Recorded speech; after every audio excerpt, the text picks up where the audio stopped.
Hello, Bryce. My name is Alexis. I'm here with Alex, my editor.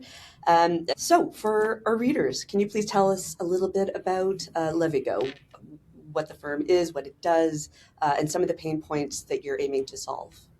Absolutely. We are an outsourced accounting firm for the construction industry. The background is I was a construction CPA in public practice for almost 15 years and got one common question again and again. The question was, help me find an accountant for my business, help with the day to day. And what the contractors are invariably looking for is someone who's a trained accountant, someone who knows construction, someone who is economically realistic, right? It can't be too much money. Someone who's obviously available when they need them, and then someone who is within commuting radius of the office. And when you do the math and look at the cross section of those needs or those characteristics, it's a very small candidate pool, even in major metropolitan areas. And sometimes that candidate pool is zero. So at Levico, we decided to say, all right, let's break the radius, meaning the commuting radius, and let's look at offshore options. So we actually hire people full time to work remotely for contractors from Latin America. And there's a one-to-one relationship between a Levigo hire and the contractor, meaning we find a contractor, we help them identify what their needs are if they need that assistance. Then we say, all right, well, these are the skills, attributes that we need for a hire, and we go source that person and plug them into the contractor. So That's so fantastic. far so That's good. fantastic. Yeah, sounds like it. We're hearing a lot about a labor shortage on the job site. Construction workers. We're going to need hundreds of thousands in the coming years. But I have a statistic. I want to make sure I get this right. Since 2020, the United States has lost over 300,000 accountants, which is like a Yes. 17% drop in the workforce. So, how does this invisible shortage specifically slow down a construction project? Well, it affects contractors in a handful of ways. I'm going to take a step back and say I think construction is one industry where accounting is more than just a historical record keeping function. I'll explain what I mean by that. In a lot of industries, accounting is just scorekeeping. It really is. In construction, things are different because we use accounting. Job costing is accounting. And the better we understand our job costing, the better we're able to monitor our jobs as they go, which is mission critical. But even more important than that is our understanding of our job costs is what we use to bid for work, right? Anytime we're talking to owners or generals about cost, all we're doing is projecting our understanding of our job costs. So if we don't have robust accounting and the means to turn that accounting into intel, then we are going to be putting ourselves at greater risk, in my opinion, on the operational side of the business. So, Mhm. without having the accountants, the pilots in the seat, the pilots in the box, so to speak, it's to me a risk management and an operational issue because we just don't have the information that we need to properly bid for Yeah. work, especially in an environment where costs are changing as much as they are, as they have the last few years, and then also to monitor the work that we've got going on because it's a very complex industry, and when you have available data points that you're not taking advantage of, like you could have from a robust job costing system platform, then that really puts you at a disadvantage. Yeah. I'd say Yeah. another area where the accountant shortage really hurts contractors is, yeah, pre-construction is a big deal in today's world. And for a lot of subs trying to get a seat at the table in some of these bigger jobs or with more sophisticated generals or more sophisticated owners, if you don't have the right kind of accounting solution in place, then you're just simply not going to be able to bid because you're not going to be able to pre-qualify for the work. Yeah. So we see we see the downstream impact of the accountant shortage as really being harmful to contractors. Do you think that these impacts are particular to construction, or with 75% of CPAs kind of approaching retirement age, is it Are there other industries that are also being impacted, in your opinion?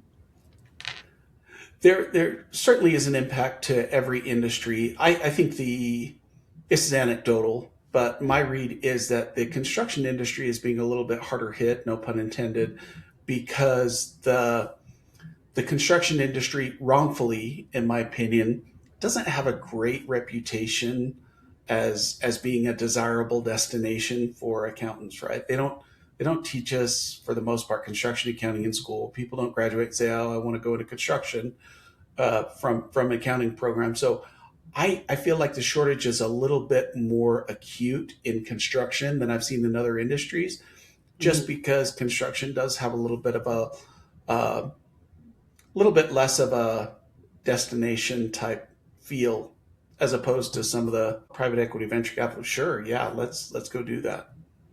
Uh, Yeah, well, that Not so makes much in sense. construction. Yeah. Was there a specific light bulb moment or a certain contractor story that led you to launch Levigo to kind of prove that the old hiring ways are maybe broken or outdated? Very much so. And ironically, it happened in the venture capital private equity world. I took a brief hiatus from construction. Don't worry, I came back to be the CFO of a group of investment companies and a registered investment advisory firm. And in that, we had co-investors these are other private equity venture capital funds that we'd make investments with. And I became quite collegial with several of the fellow CFOs that we'd invest with. And one of the problems that we all shared was a shortage of accountants. We needed people to join our team. We couldn't find the right people. And when we could find people that were borderline right, they were extraordinarily expensive, very, very expensive. So we came to learn that some of the funds in Silicon Valley were starting to hire remote accountants to work full time for their funds from Asia. Ironically enough, I hated the idea when I first pitched it. I thought of all the things that could go wrong. It took me a little bit to come around, but 6 to 8 months later, I'd hired someone for my own team and it was fantastic. And at some point along that journey, I realized I know an industry that really needs this and needs it badly. It's construction, and I'm going to do it. And I just thought, yeah, this is what I've been looking for. This is a great solution. Now all those contractors that need help, I can help. Would you agree that contractors were finally tired of trying to make generalist accountants understand your industry, and it's kind of like trying to put a square peg in a round hole? I think contractors have had accountant fatigue for a very, very long time. Mm, And my experience is yeah.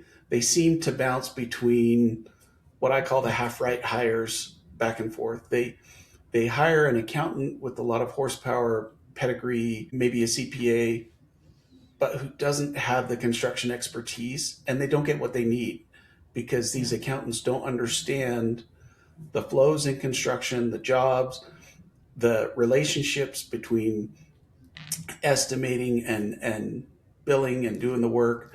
And the contractors end up getting frustrated because they pay a lot for these people and they don't get the expertise they need. The rebound from there is often, I'm going to hire someone who knows construction, and that's going to be the focus. And they end up getting someone with more of a bookkeeping capacity, someone who's done payroll, AP, but in the construction industry, knows the jobs, knows the flows, knows the talk, and they put them in a controller seat, and unfortunately they end up with the same kind of result.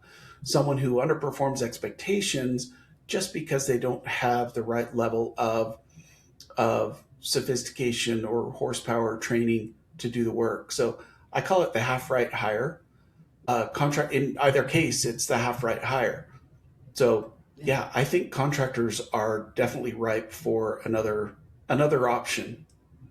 Yeah. I mean, the mistakes are expensive, whether it's like Very. tax penalties or missed retainage. How has the demand for your services changed since you started? So it's definitely a lift to get contractors to consider someone offsite, right? They are used to having people that they can see, people that they can assess, and getting them to say, hey, we're going to provide you with someone who's not only not in your office, but someone who's not in the country takes some getting used to. The things that are pushing them to really consider this are the gaps, meaning they just can't find the accountant. They can't. The intersection that we talked about at the beginning, Yeah. the candidate pool is unfortunately zero in many of these markets, even larger markets. So that's something that's pushing them. The other thing that's pushing them is just the economics. Um, what we're finding is our people fully loaded are saving contractors about half the base salary of the local in-office hire, and we're just talking about base salary. We're not talking about benefits or anything else like that. And so when contractors struggle with the offsite element, what brings them over is the economics and just the fact that yeah, they literally have not been able to find someone to do the work, and they need someone to do the work. Yeah, I mean that's definitely one way to get past that traditional need of having people in seats and having someone in a physical office. Um, do you get objections like that often? And if so, what are some other strategies that you work around? Yeah, we get lots of objections. The biggest one revolves around data security, Mhm. and that's a big one. That was a big objection of mine when I was CFO of the investment company. And what I came to realize is that a lot of the platforms that we were using day to day were cloud based, and so I had a lot of data protection built into those. And what I was realizing was the same kinds of things that I needed to do to protect our organization from someone sitting down the hall Mhm. were what I needed to do to protect our organization from someone sitting 3,000 miles away. And so we talk, and I lived as the investment CFO. I mean, talk about terror.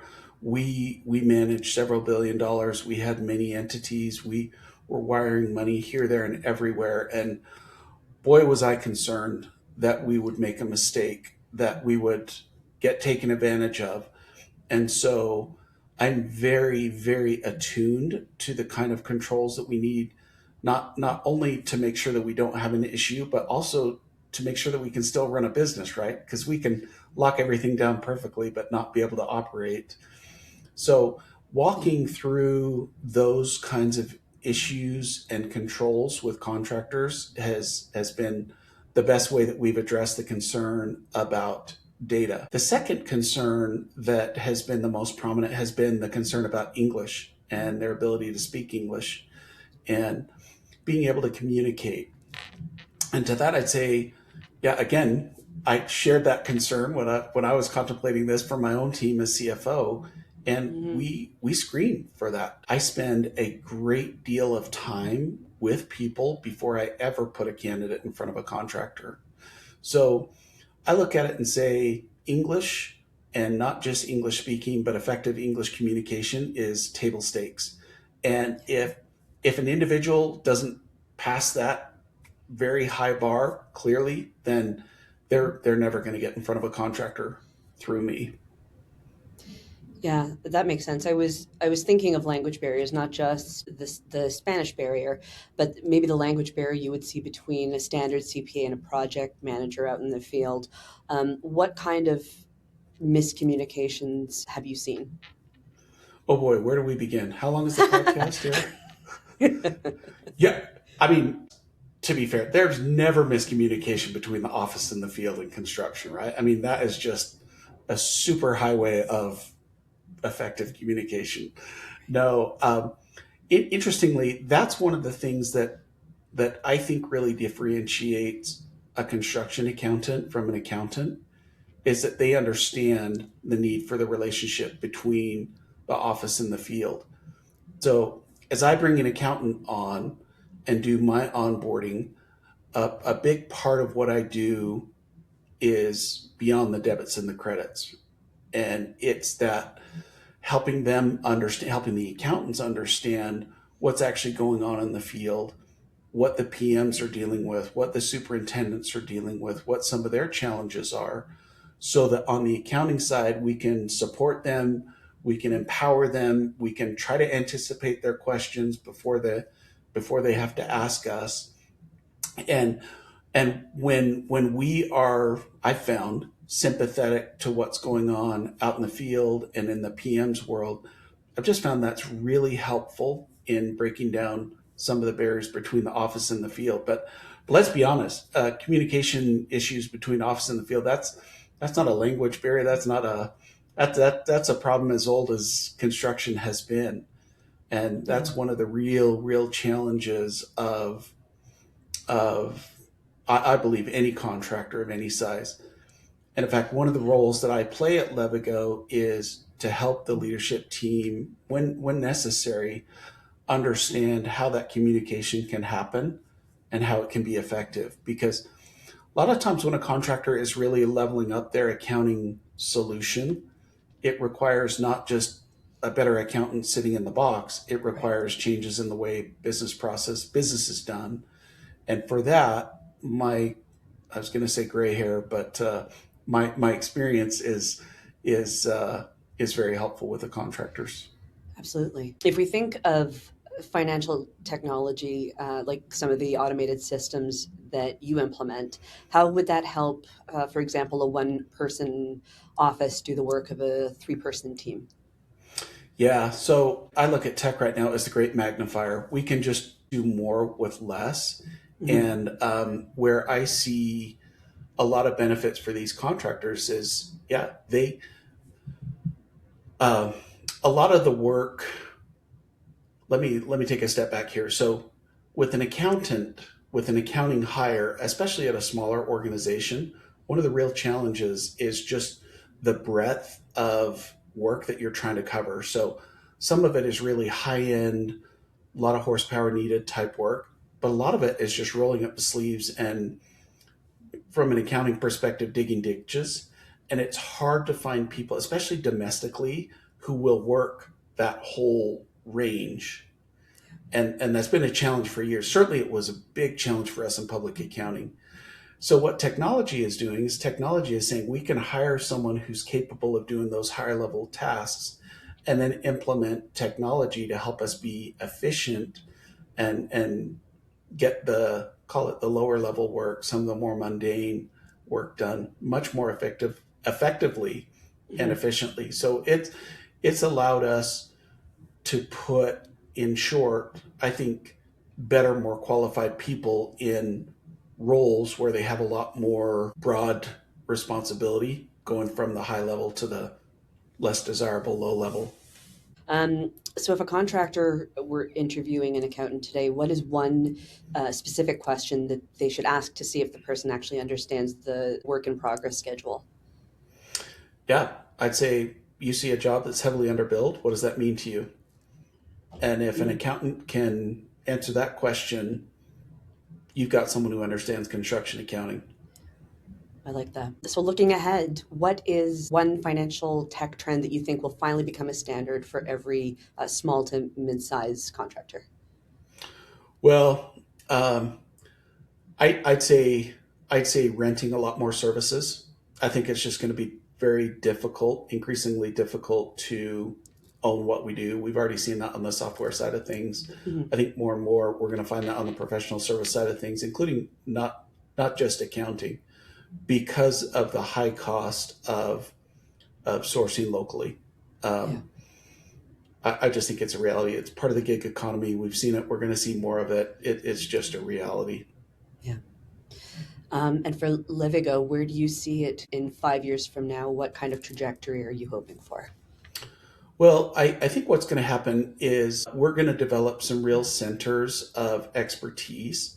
Right Mm, now, our team members are working remotely. And what I envision is that we will have offices in some of the key anchor cities where we found a lot of good talent. Is what I want to do is I really want to facilitate the data sharing among the team. And I need to clarify something a little bit. When a contractor hires us, there's one person filling one role at a contractor. It's not, they aren't shared resources. One individual doesn't have several clients. It's one individual, they report to that client, but they're still part of the Levigo team. And there are a couple of good reasons for that. One is so I can help monitor and train and provide guidance. I don't want these contractors to hire an accountant and have that be a terminal hire, meaning no progress. I want to continue the progress, and I can do that if I'm still involved. Um, but what I really want to do is build the network of knowledge, and I'm doing a lot technologically to do that.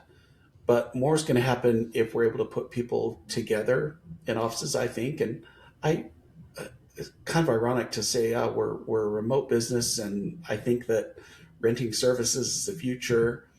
To then turn around and say, yeah, I think someday we'll have offices in some of these bigger cities where we've got some anchors. But the reality is, I do think that there will be some benefits for the knowledge sharing that goes on with concentrated people working in an industry. And I have one more question for you before I pass it off to Alex. I was looking on your LinkedIn, and I loved your LinkedIn post about you taking inspiration from your son. I'm not going to read the post because it's not my story to tell, but can you tell us a bit more about that? Because I think it was very inspirational. Yeah, I've got a son who loves to mountain bike, and he is very, very good at it. What part of what he does is build up to things in a smart way. So a lot of teenage boys will say, "Oh, there's this great big jump. I'm going to go hit that." My son doesn't do that. He builds up to it, where a lot of his friends have gone straight to the big stuff, and some of them have done it fine, and some of them have gotten hurt. My son's really good at building his skills and his confidence and abilities to where he now does some things that none of us thought he could do a year ago, right? He wasn't capable of doing it a year ago, but because he's been both patient and deliberate in his training, he's able to do some pretty remarkable things. Um, Ultimately, what doing that kind of thing comes down to is facing your fears, and to me, that's inspiring. Uh, I mean, no matter how incremental a step is, no matter how small the increment is, there is always an increment, and it is always a step, and it does take facing fears. And so I look at him and I say, man, what a metaphor for business, right? Starting a business is a scary thing, and I love that he's taken a step into the dark with what he does, and certainly I am with Levigo. And it's a really cool video too. That post has a video of him doing a very big jump right outside Zion National Park. If anyone's familiar with Red Bull Rampage, it's that same area. I'm a mom So of two boys, and I didn't have gray hair before them, so I hear that. yeah, Yeah, mom likes to see the videos after the fact. She does after the not like fact, to of know course. what's happening as it happens. I'm going to side with mom on this one. So I know you mentioned something briefly earlier when you had doubts initially about sourcing these talents. What made you kind of overcome those fears? What was kind of like the breakthrough moments for you when you realized that this was a possibility, that these people had the skills or that you could actually manage to do it, which I think also probably led you to eventually realizing that this is a business. Can you speak on Yeah, that? absolutely. That's a great question. I said exactly what the contractor prospects say to me, which is, yeah, that's a great idea, but I don't need it. It's not for me. I'm going to find someone locally. So what got me over the hump was not being able to find someone locally, right? I mean, it was just pain. It was months of pain, interviewing candidates, getting feedback on what they were looking for in terms of compensation. And it was just one after another, after another, after another. And again, this was in a very desirable destination industry. We just were not finding the people that we wanted. And the people that we wanted, I talked about being willing to do, being able to do the higher end work and being willing to do the lower end work. I mean, we'd find someone who was capable of doing the higher end work, but when we'd say, hey, and part of this is doing AP and doing payroll, I mean, it was like, well, Hmm. I'm not going to do that. Okay, well, but that's part of the job. That's what we do. We're a small team. So it was just that frustration in the marketplace, building, building, building before I finally realized. And then on the other side, I had some coworkers, colleagues CFOs at other funds who had done this and done it successfully, who were saying, hey, it's great. So, yeah, both the pain and then the feedback from others who had done it is really what got me to reconsider. Mm. And when you for contractors that are going to be watching this, obviously this is something that's probably going to come up in their own pain points. When it comes to your company, and when you get sourced the talent, you mentioned that again, you usually just use one person to match with the contractor, which I think is really just showing the dedication in terms of that. What is the kind of process that a contractor can expect with Levvigo? If they're somebody, they decide that, hey, I want to hire an offshore accountant, I'm going to go with Levvigo because I heard they do a great job. What does that look like? Yeah, so first step is to really just define the role, outline the role. Some contractors need a lot of help with it, some don't. But really, we just talk about, okay, what do you need done? And if you don't know what you need done, then I'll make suggestions. I've been around the industry a long time. So first thing is scoping out the role. And then I'll give the contractor what I think market is for that. I say, yeah, this is where I think you're going to end up on a month to month basis. Step two is we start sourcing. We go direct to market. We have a terrific pipeline. We know how to find people. And we have a very thorough process. A lot of candidates actually self select out of working with us just because our vetting process is pretty thorough. So Mm. as we're screening candidates, we'll be giving the contractors updates about progress, but it takes usually a couple of weeks before we get some candidates in front of the contractor. Step three is once a candidate has made it through our screening and sourcing, then we put the candidates in front of the contractor and we say, all right, here's someone that we think is technically competent and able to do the work. We think they might be a fit for you. What do you think? And then the contractor evaluates the candidate. And contractor can evaluate as many candidates as they want, but the contractor has final say in, yeah, this is the person I want for the team. And then we end up hiring that person as part of Levigo. So we sign a contract with the contractor, we bring the person on to Levigo, and we do our onboarding, and then that person starts with a contractor. And then we continue our onboarding with the contractor. One of the things that the contractors really like about this is that we help with the onboarding. And so if you're an owner who is really needing to upsource your accounting solution, well, boy, isn't it nice to have someone who's been around the block and done this a few times that's really shepherding the process for you so that you don't have to trail boss it. Or alternatively, if you're a CFO who's just tapped out capacity wise, who really needs to bring someone on to add capacity, isn't it nice that you have someone to share the onboarding with, right? So that's what you can expect. And you can expect some fairly heavy involvement in the beginning from me and senior members of the team as we get the people in place and appropriately trained.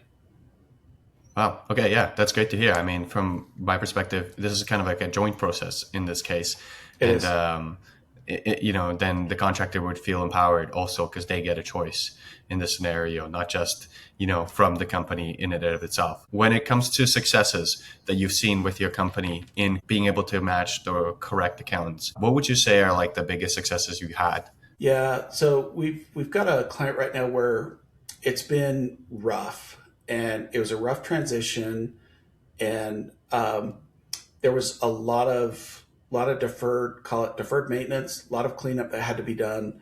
And for just in the last couple of weeks, we've gotten to the point where we're caught up.